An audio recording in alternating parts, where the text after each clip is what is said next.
Hello again and welcome back to Speed Channel's F1 Decade. This year we're looking back at 1995. Round one of the 17-race season has seen Michael Schumacher winning in Brazil. That win, however, was short-lived. Schumacher's first place and David Coulthard's second place were immediately disallowed due to problems over the legality of their fuel. Now, at the end of '94, Benetton had parted company with Ford, and now both Benetton and Williams were using identical Renault engines, identical ELF fuel too. And both teams had appealed the steward's decision, but the outcome of that wouldn't be known for a further 2 weeks. At least for the time being, therefore, Gerhard Berger and Ferrari were leading the Drivers' and Constructors' Championships respectively. The second race of the season was another South American event, the teams heading still further south, this time to Buenos Aires, Argentina, Formula One's first visit there since 1981, when political circumstances forced the venue from the calendar. Now, the matter of the fuel infraction may have been in the hands of the court, but heading into round two, both Williams and Benetton were determined to correct what they saw as an injustice by stamping their own marks of authority on the upcoming Grand Prix. Thank you, Steve. Hello again, everyone. Bob Varsha along with David Hobbs and Steve Matchett, ready for the Argentine Grand Prix, the first since 1981, the beautiful city of Buenos Aires. And that, of course, means that none of these drivers in the field have driven on this track before, so it's all new to them. After a thrilling qualifying session in which most of the drivers put up their best time in the closing moments, that man, the young Scot David Coulthard, claimed his first career Formula One pole. Boy, he does look young there, doesn't he? He does. Jacques Clear on the right. Yeah. Go on to fame with Jacques Villeneuve in his years at Williams. And there's Damon Hill. As you see, an overcast day in Argentina. The circuit, a bit of a compromise. Point and squirt, as the drivers like to call it. And very, very bumpy. There's Michael Schumacher, who, as we'd heard, had won the race before, the Brazilian Grand Prix, but is out pending investigation by the courts. Let's have a look at the starting grid. Coulthard on pole, third different Williams driver in 3 races to take pole, following Nigel Mansell and Damon Hill. Mansell, of course, the final race of '94 in Adelaide. There's Michael Schumacher sharing row 2 with his future Ferrari teammate Eddie Irvine. And Mika Häkkinen, the future world champion, just behind them in row 3. In his 50th career Grand Prix. And there's his friend Mika Salo right behind him in the Tyrrell Yamaha, who we saw spin off in Brazil. Johnny Herbert not doing so well in the second of the Benettons, down there in 11th spot. And while you watch the starting grid, down at the bottom of your screen, that's a part of the story of the '95 Argentine Grand Prix. That enormous puddle, heavy rain in the days leading up to the race. Very mixed conditions and a lot of head scratching going on up and down pit lane. Carl Wendlinger, his return in '95 from his accident in Monte Carlo in '94, dropped out on the late going of the season opener in Brazil. One of the guys we glossed over there was Jos Verstappen in the Simket Ford, who qualified 14th, so he had a terrific qualifying run, but of course, as you say, it was rather distracted by all that rain in case of being on the right track being on the track at the right time, really. There were a lot of crashes in practice, including one by Taki Inoue in the footwork, who managed to qualify nice tidy 14 seconds off of the pole. Now you can still see the damp patches, guys, around the track, and it was absolutely torrential rain. The garages were flooded. We had all the locals coming in with their squeezers and mops trying to keep the garages dry, but it was absolute flood conditions down the pit lane.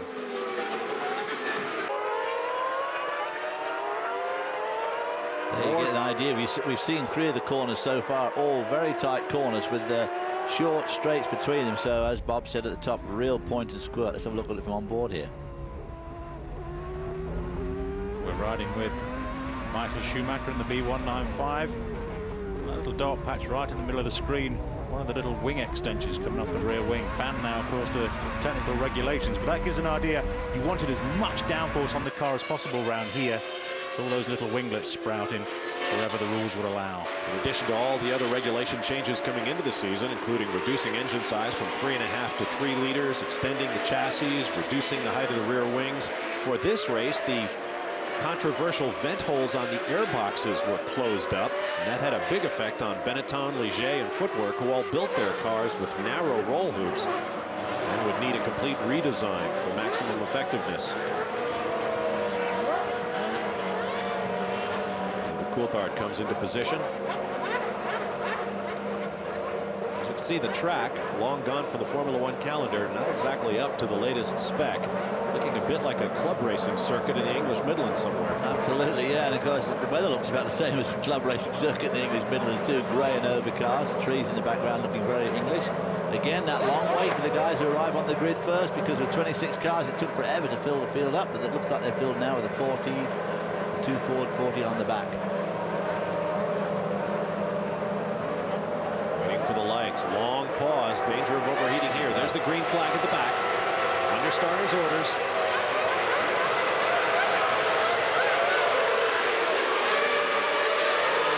Good run up the middle there by one of the Legers. Frentzen with a great launch. A lot of weaving about there by everybody. Oh, locking up by one of the Ferraris. And it's the lazy going around and collecting debris everywhere. Car going off to the left into that mud. Mika Salo and Luca Badua. Now there's Olivier Panis. Remember, he dropped out in the season opener of Brazil. He's lost the front wing. Barrichello with problems. There's a lazy. Ugh. It's Badua and Barrichello. Barrichello on the right. And Jordan. And Johnny Herbert going slowly. Yeah, Johnny Herbert going slowly. Yeah, the wheel's going round, Marshall. It's no good pushing on that. You're going to go nowhere. So David Coulthard ahead of Damon Hill, Mika Hakkinen and Michael Schumacher. Gerhard Berger back there in his Ferrari. Didn't qualify that well. Qualified in 8th spot. But a big melee at that first turn, and of course that's one of the problems with having such a tight first turn. Yep. Similar to Spa, but here in Argentina you had a much longer run down to that first corner, so you arrived there at a hideous speed, and then of course slowing down to a very, very slow first gear right-hand corner. Mika Hakkinen with his hand in the air. I'm slowing down for this red flag. And hoping that the guy behind you, look at that running through that mud. There's another look. Alesi, the Ferrari to the left of your screen, gets tapped on the left front wheel and spun around, and there are the bits flying everywhere. I should point out the significance of the red flag is, yes, of course, the race is stopped, but back then, of course, the drivers were allowed to use the spare car. If the red flag came out within 2 laps, the drivers could get back and restart the restarted race in the spare car. So that's why you see some frantic action now with the drivers and the mechanics desperate to get those spare cars and drivers fitted for the restart. And that's why Johnny Herbert's going slowly there, because he clipped Mika Salo there in the Tyrrell. Here we go. Here's a classic example. And that is the Formula One seat that Rubens is carrying. It's really just very basic, made out of 2-part foam and a lot of Tessa tape, just really the shape of the drivers behind and his back, and that'll just be strapped into the car. Another look. My son drives in the Barber Dodge Formula Dodge Series, and they all have seat inserts that look just like the state-of-the-art from Formula One in '95. And there's Alesi and Olivier Panis headed back for the garage to pick up their spare cars. Unfortunately, Luca Badua, driving for Minardi, did not have a spare at his disposal, so he drops out of 13th qualified position. Welcome back. This is the second attempt to start the 1995 Argentine Grand Prix here on Formula One Decade after a big crash on the first attempt, sparked by Jean Alesi. The entire field back together with the exception of Luca Badua, who had no spare Minardi to climb into. We also see a space on the grid. That would be for Rubens Barrichello, who's starting the backup Jordan from the pit lane. Yeah, that's Jean Alesi. I'm not sure that he started that one off. I think he got clipped himself. He was sort of trying to stay out of harm's way. Oof. Good launch for the first 2 rows. A lot of smoke from the McLaren and Mark Blundell. Ooh, look at that. Problems. Hakkinen. Left rear is down, and the front wing is missing from Eddie Irvine's Jordan. Yeah, I shouldn't bother that, Sunshine. Yeah, you're going down. David Coulthard away, followed by Michael Schumacher. All these guys scrambling for grip, you can see, because of the rain over the practice sessions on the Friday and Saturday, just no rubber on the track. The track is very, very green. And on these cold tyres as well at the start of the race, I think that's what probably started off the melee at the first start of the race. Mika Hakkinen was coming from left to right on our screen, and his left rear tagged the front of Eddie Irvine's car. So not a good start at all. Look at the way that leapt away from the grid, but unfortunately just collected it. Amazing the damage that flapping tire carcass does to the bodywork in the under tray. This problem of the front wing end plates cutting into the tires was addressed later on, because the front wing end plates at that time were very sharp. The FIA mandated that they must make them wider. They must make them like an inch wide to try and reduce the possibility of them being used as a knife blade effectively and cutting through the carcass. Mika Salo up to a very fine 4th place in the Tyrrell. Remember, he had a great run in the season opener in Brazil as well, until he spun late in the event and his left arm went numb, and he wound up shifting in the corner and throwing the Tyrrell off the road. Heinz-Harald Frentzen too, running up well there, just behind the Lacey in the first of the Ferraris. On board with Michael Schumacher. Look at the gap David Coulthard has opened up. He'll take a break and return with more from the 1995 edition of the Argentine Formula One Grand Prix here on F1 Decade.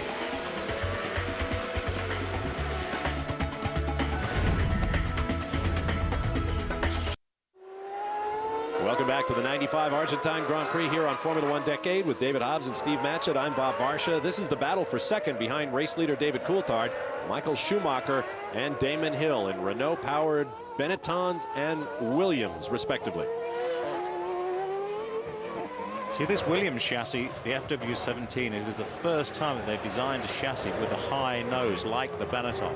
All their previous cars up until this point, well, certainly in that sort of generation, that era, of very low-nose cars. Oh, big problems for David Coulthard. And that puts Michael Schumacher in the lead. Wow, David Coulthard was laying down an awful lot of rubber there. Obviously got some major problem of some sort to suddenly slow up like that. I think the car downshifted on him or something. He left all that tire smoke, rubber on the road. And Damon Hill now really giving Michael Schumacher a terrific run for his money. Exactly what we saw. Obviously quicker, I'd say. If he could get around him, he's going to pull away. Same thing we saw in the opening laps at Brazil. Benetton throughout this race, I think because of the rain to an extent, we struggled to get a balance on the car really all weekend. And Michael was complaining that the tyres just weren't doing the job. You can see on that right front there's a little light grey line just on the inside of the shoulder, but I don't think it's too bad. Eddie Irvine drops out in the Jordan with engine failure. The Peugeot goes away. Big problems for the Jordan team at the start of this race. He had obviously come in too and changed that nose, so he must have been way out of the running anyway. See how damp and humid the conditions are now. You see the contrails coming off the back of the rear wing. Those spirals of air and very damp air coming off the back of the rear wing, billowing away.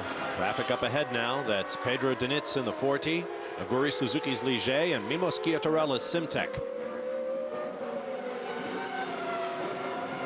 See, all the constructors were using the same tyre supplier at in this year there. Everyone was on Goodyear, and really the tyre technology just wasn't as advanced as it is now. Goodyear just used to arrive at the track with 2 compounds of tyre, and everybody just had to make the choice out of that. I mean, now it's completely different. Working the traffic. Into traffic, Damon Hill right on the tail now. Michael Schumacher. A lot of traffic. Also, a 26 car start of the race, so it certainly does add to the traffic nightmare. Only a 2.645 mile loop.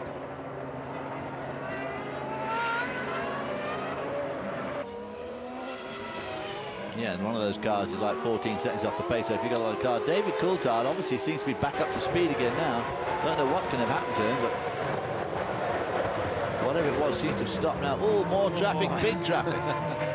Schiattarella in the purple Simtek, and Suzuki up ahead of him.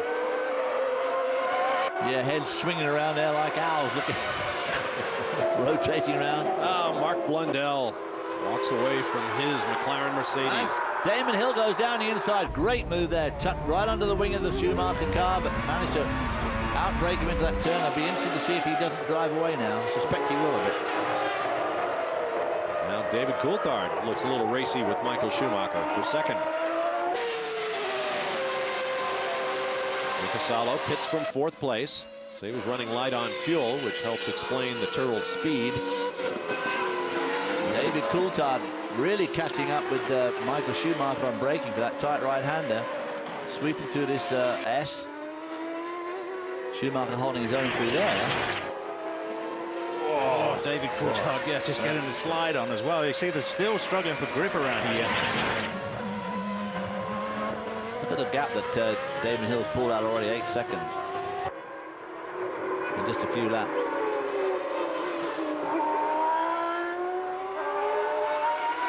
And the helmet design made famous by his father, the late Graham Hill. And to represent the oars of the London Rowing Club. Minardi of Pierluigi Martini with the bright green wings. Oh, that balked Schumacher a little bit. Coulthard really nowhere to go. There's Gerhard Berger in the pits in the Ferrari. Oh, now Coulthard on the attack. Ooh, nearly got himself boxed in there, but Schumacher gave him a bit of room to let himself back in. As did Martini.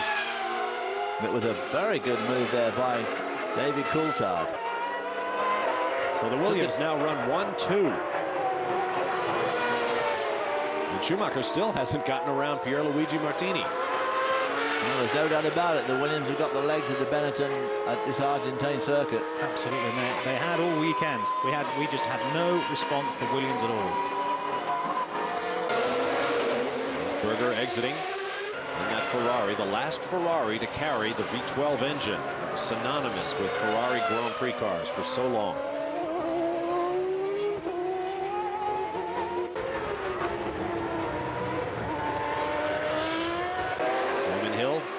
Pits from P1. That puts his teammate David Coulthard into the lead with the pit stop coming up for him. They're going to wrestling with the fuel hose. We talked about that in Brazil.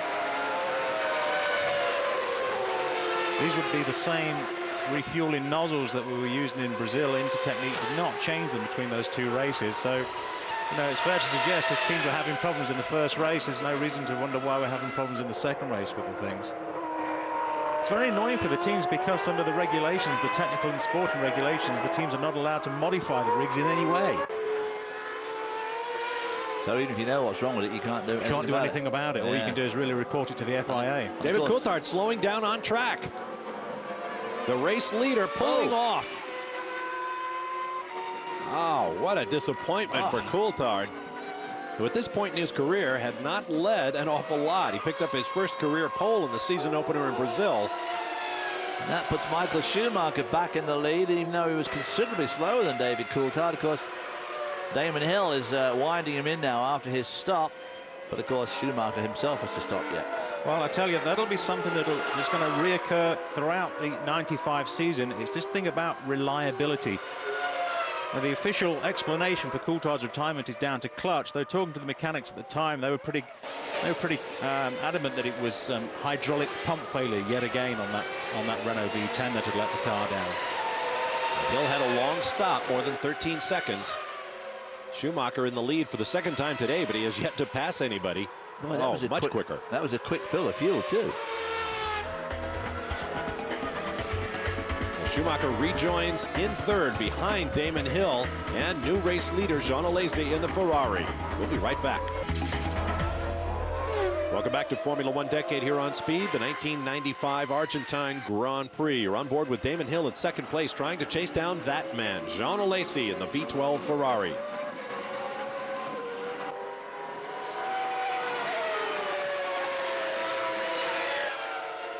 That traditional head roll from Alesi.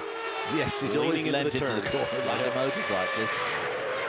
Drives with both hands in the 11 and 1 positions on the steering wheel as opposed to the 3 and 9. There's Jos Verstappen, the Dutchman, in the actually very pretty Simtek car.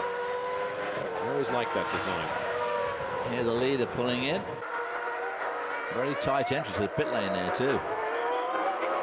See the car trying to jerk away from him as he gasses it. There's the fuel hose nozzle that's caused so many problems thus far this year. Let's see how it goes in. Beautiful. Nice and smooth. Now, the question is, can they get it out? He had to twist it a little bit to get it out. There's Damon Hill, the race leader.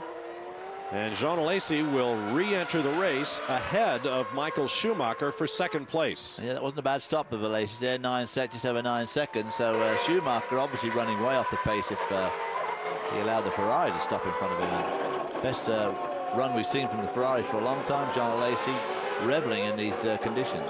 I'm surprised that the Ferrari is working so well around this track, because it is, as we've been saying, very twisting, winding track. And although they've got the horsepower, we saw at Brazil the car really didn't react very well, and they haven't changed the car very much in between these two races. And not so good on the bumps as the Benetton and the Williams either, and no. This is a pretty bumpy circuit. Schumacher's pace here.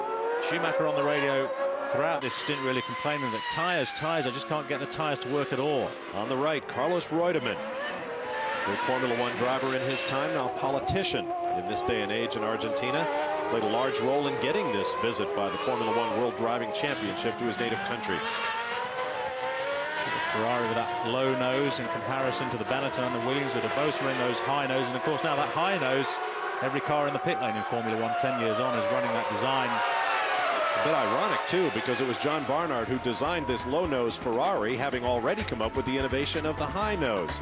Always one step ahead of the game. We'll be back in a moment to Argentina. Welcome back to the 1995 Argentine Grand Prix here on Formula One Decade. With David Hobbs and Steve Matchett, I'm Bob Varsha, and there is Jean Alesi in the Ferrari running in second place to race leader Damon Hill. And there is reigning world champion Michael Schumacher in third. And traffic in front of Alesi, which is Rubens Barrichello. Saw the Williams group getting ready for... Thought Rubens Barrichello was going to give him some room there, but he didn't. The only Williams still in the race is that of race leader Damon Hill. His teammate David Coulthard is out. We were talking earlier about the Ferrari handling. It looks like maybe it changes directions well. It just doesn't ride the bumps very well. A little did Rubens Barrichello realize at this time that when Michael Schumacher passed me that Benetton on board now with the Benetton behind John Alesi, that in 10 years' time he and Schumacher will be teammates in those Ferraris, running considerably better than this Ferrari here, although on this particular day it's looking pretty good.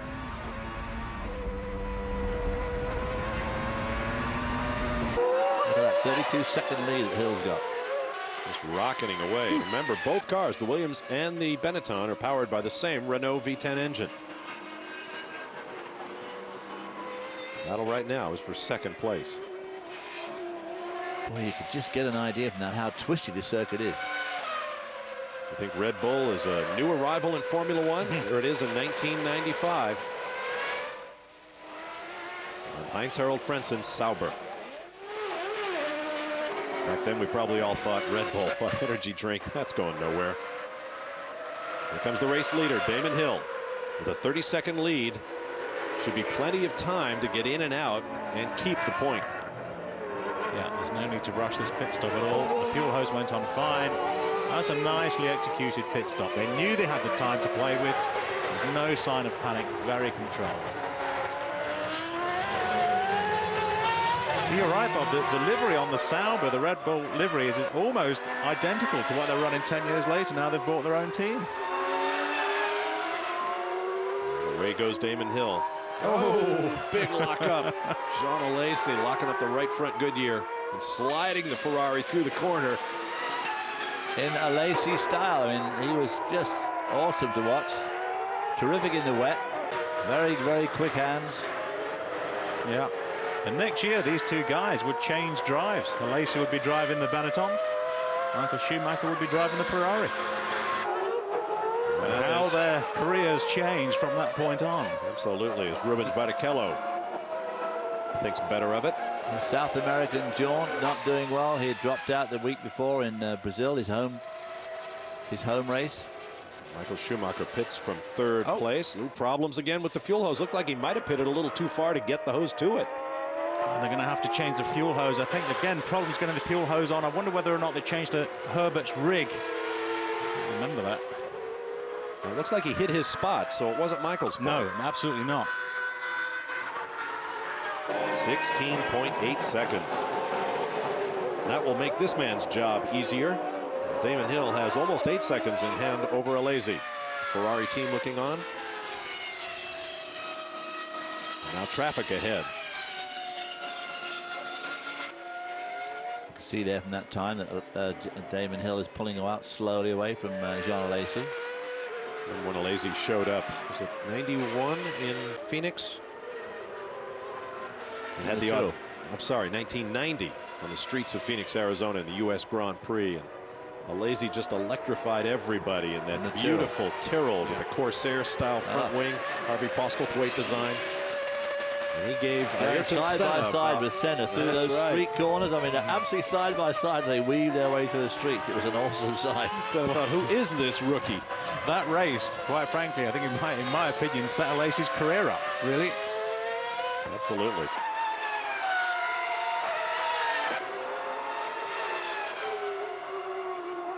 Rocketing across start finish. Sparks in the air. Whoops, Taki Inouye in the arrows. Flames in the season opener in Brazil. Back to Alesi. Closing up a little bit now on Hill. Yeah, under 6 seconds. There's the graphic, 5.857. Alesi really on a charge here. Yeah, closing up nicely. And remember, this is the spare car after he crashed his primary at the first corner. Both Alesi and Hill each have one pit stop remaining, so they're both on a charge. The race is open. And remember, with those refueling problems that everybody's having, you only need to lose a second, 2 seconds in the pits, and the race is lost.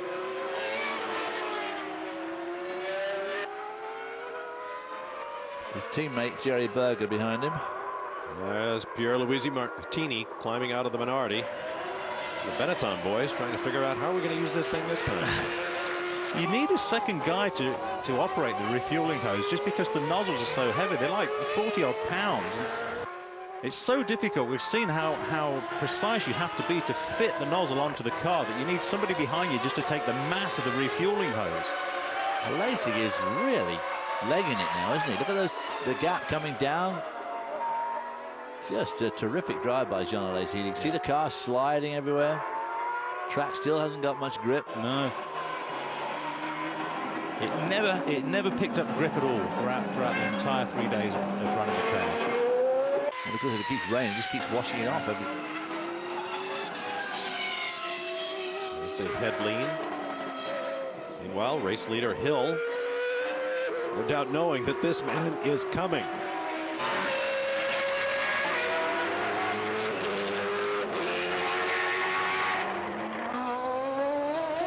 Look at that tight. That is a tight turn. Yeah. It's hard to get any sense of balance for the car. Hard to set the car up for a complex like that. Alesi pits. Bit of an uphill pit lane. Explains why the drivers are accelerating so hard as they enter. Well, he's coming in at a front pace, isn't he? Oh, that was Mick Cowlishaw, the chief mechanic from Benetton. Very nearly coming to contact with Alesi's Ferrari. And there's those very narrow end plates on the front wings we're talking about that's caused so much problems of cutting into the tyre carcass and caused the regulation change to try and prevent that happening and causing punctures and accidents as a result. There's Michael Schumacher in the blue and white Benetton coming off the corner. Alesi will easily get back out in front of him to hold on to second place. Continues on his way with a fresh set of good years, another load of fuel. Damon Hill leads. We'll be back in just a moment to Argentina.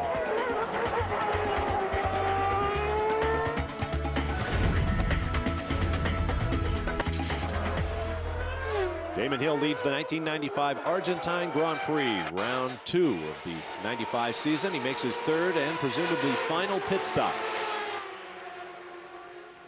See, Williams still persisting in using that pneumatic jack. Very cumbersome piece of equipment and not quick. There goes Gerhard Berger in one Ferrari. The important one is Jean Alesi, who should be coming off the corner now. So Damon Hill resumes easily in the race lead.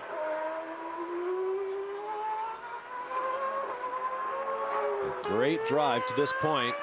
And a great performance for Damon Hill and the Williams team. I was going to say, great performance for the Williams team. And this is Mika Salo and Aguri Suzuki. Mika Salo, who had been running so well, in 5th spot in the Tyrrell. Really hoping to make his mark. He had a good run at Brazil 2 weeks before this, had a spin there. Really looking good in that Tyrrell, but things were not running out as they might for poor old Mika Salo. Well, once again, Jean Alesi on a charge. Yeah, he's got it all to do. You can see the graphic, just over 4 seconds. It's there, it's possible, but I have to say that Williams chassis, certainly here, working very, very well. It's got the power, probably not quite as much horsepower as the V12 Ferrari or the V10 Renault, but the chassis, I think, is just a little bit more predictable, a little bit more stable than the Ferrari. Might have had a bit more grunt, do you think, out of some of these slower corners? But, a little bit, yeah. But both Williams were looking incredible. I mean, David Coulthard was looking very, very strong until he had that failure, that hydraulic failure. A little bit of a dark mark around the right-hand front tyre on the Alesi's Ferrari. And you see your vortices coming off the rear wing there as the moisture is squeezed out of the air. Very humid day. There's Michael Schumacher just coming to the picture at the back. Schumacher with another pit stop ahead of him, so he is not to be a factor in this round 2 of the 95 season. There's the gap from the helicopter. Alesi once again in the backup car after that first turn accident. And there you notice that little Ferrari logo in leather on the headrest. These cars so beautifully made, no matter what their performance might be on the racetrack. There's Dave Brown, race engineer for Damon Hill. Adrian Newey on the left, who designed the Williams chassis. Right now, it's working very well for their man as Damon Hill leads Jean Alesi and Michael Schumacher. We'll be right back. Welcome back to Formula One Decade, the 1995 Argentine Grand Prix. Michael Schumacher having a fairly difficult day by his standards. Only good for third at this point as he makes his final stop of the race. Well, going out on stickered tyres, brand new. You can see we were struggling so much during the Argentine race, we didn't even bother taking the stickers off that third set of tyres. Well, of course, tyres really are the black art. I mean, they're round, you know, ask for the description of a tyre, people say round and black, but there's a lot goes into tyres, and they're basically handmade, and they have a lot of idiosyncrasies. I remember once at Indy doing some practice in the qualifying, and we just changed tyres, and the car picked up like 5 miles an hour. I mean, didn't do anything else except change tyres. And it is remarkable, and now with this fresh set of tyres on the car, Michael was on the radio saying, you know, just what you've said, the car was absolutely transformed. The tyres felt perfect, and his pace did pick up. And you hear it all the time, don't you? In the interview, they say, well, the second set wasn't very good, and when I put my third set on, they picked up, or whatever. They comment on it all the time, and you know, all these tyres are ostensibly exactly the same. But Michael Schumacher was to do the fastest lap of the race during this stint after changing onto that third set of tyres. So, you know, it's certainly one of those things that you can't do much about because you don't know till you run it. Exactly, and it's very frustrating for the engineers and mechanics because all you can do with the tyres is really just change one set for another. You look at the data and you can change roll bars and springs and wing settings and hydraulic pressures around the car, gear ratios and whatever. When it comes to the tyres, it's simply one set for another. And of course, in 2005, that's going to play a huge part in the races because you won't be able to compare one set of tyres from the other because you're only allowed 2 sets for the whole weekend. So if you've got the wrong set of tyres on your car, you're never going to know. No. Well, as you say, they are round and black, but tires are probably the single most important performance factor in a race car. And of course, they're out there at the end of that suspension, the old spinning mass. If they are off even slightly, that imperfection is going to be magnified by what they do and where they do it from. And you see Damon Hill having a terrific run. That moisture still being squeezed out of the air as the air is compressed going over that rear wing. And you can see the gap between Damon Hill and Jean Alesi. Jean Alesi's either just settled for second. He's now was down to 4 seconds behind. Now he's out to 10. Alesi still trying hard. But of course, as a result of the rules infraction by Benetton in the Brazilian Grand Prix, the Ferrari are leading both the drivers and the Constructors' Championship at this point. So a good solid second spot here wouldn't do them any harm at all. Board with Damon Hill. Look how bright the dashboard lights look. Getting late in the afternoon in Buenos Aires. A little bit of misting on the camera lens. Maybe off the racetrack, but it may be from the air as well. A rainy week in Argentina, culminating in the Formula One Grand Prix.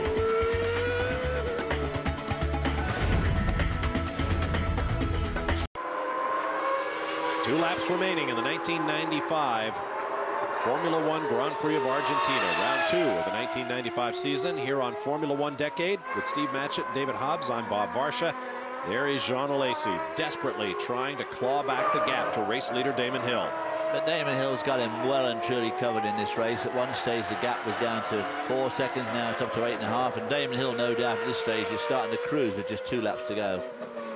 And with the reliability problems that Williams have been experiencing with the hydraulic pump, and we've seen that affect David Coulthard's car in this race, it's not really something you can do to nurse the car home. You can't think, well, we've got a potentially weak hydraulic pump, we better just drop the revs a little bit. It was really just, it was either working or it wasn't working, and taking it easy wouldn't really protect that component on the car, you know. And you've said before that this Renault engine vibrated quite a bit, and of course sometimes if you try and ease off a bit you get an even worse vibration when you're trying to be a bit cool. If you just run a couple of hundred RPM too low, sometimes that's where they vibrate worse.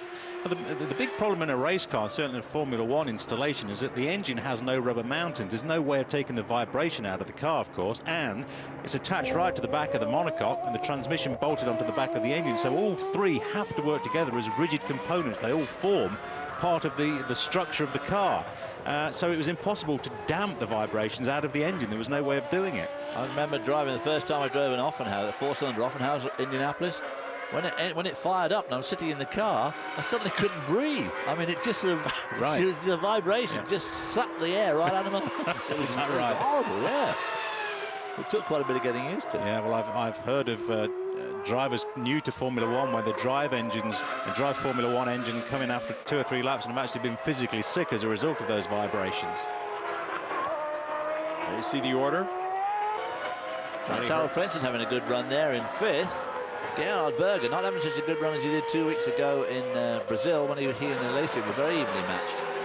Sir Frank Williams, not yet knighted in 1995, looking on with his team. A lot of familiar faces in that group.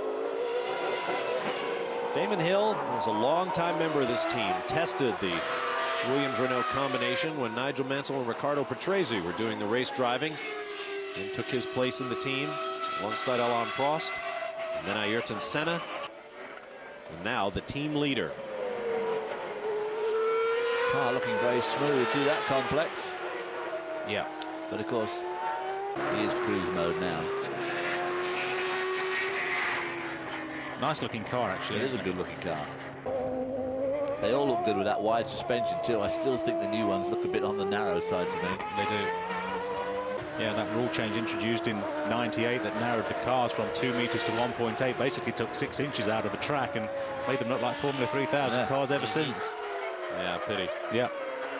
A wave to the crowd and a salute to the checkered flag. 10th career victory for Damon Hill in his 36th career start. Not a bad average.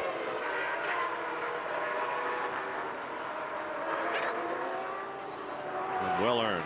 He had a terrific average actually going for him there for a bit. Jean Alesi finishes 2nd. Michael Schumacher came home 3rd, followed by his teammate Johnny Herbert, then Heinz-Harald Frentzen in the Sauber, and Gerhard Berger in the Ferrari.